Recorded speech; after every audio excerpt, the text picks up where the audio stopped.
The Jackson County Jail is almost a second home to Brooke, who has been arrested 67 times.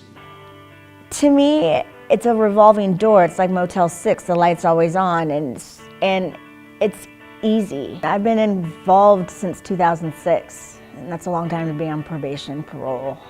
I essentially broke into someone's house to get my things back, and that's what started it. It was my friend. She'd lived with me and then moved in to her own place and took some of my things with her. And I didn't like that, so I broke into her house and got my things back and got a Berg 1 for it. I was just sick of getting taken advantage of and helping people out. And before I got pregnant, I'd used with this person.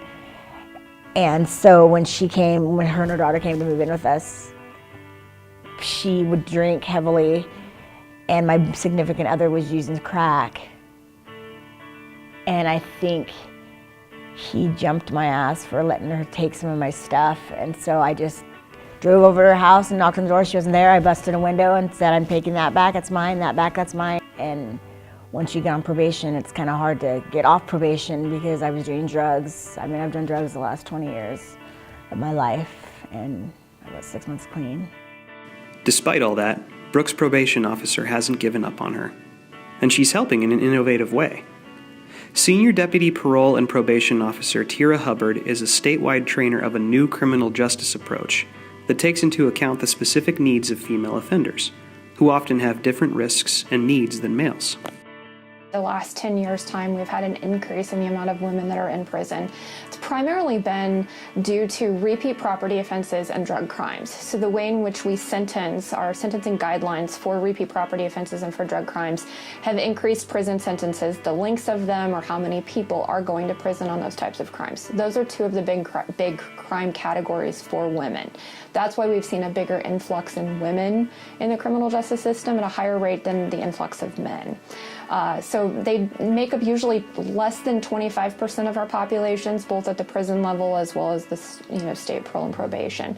So because of that, we started working together on a state level in trying to better assess the women that we're working with to figure out what their needs are.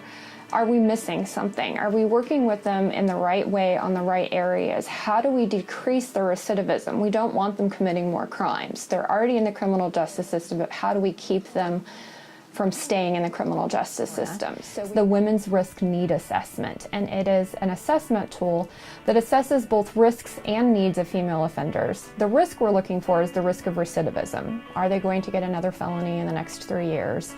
And then the needs are sort of those criminogenic need areas. So what can we do to work with these women to meet their needs, decrease their risk, keep them out of the system from committing new crimes?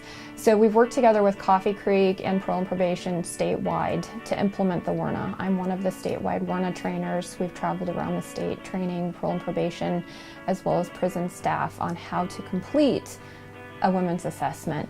What we've heard from the women over and over and over again is, "I feel heard." This is the first time people have asked me questions that I really needed to answer to move forward in my life. We started realizing that their needs are incredibly different from the male offenders we're working with. We've sort of missed the boat when we apply gender-neutral criminogenic needs to women. They have a really different need set. They have a different pathway into criminality. They got here doing different things. So if we treat them the same as our male offenders, we're not getting any bang for our buck. So we need to start treating the needs differently. I met Tira at a point in my life where I needed to meet Tira, and she put me in jail when she said I needed to be saved. She let me make more mistakes she could have threw the book at me and said, "You're going back to prison, you've got new charges," but she was just worked with me because she believed in me, and not having someone care about you, it just helps.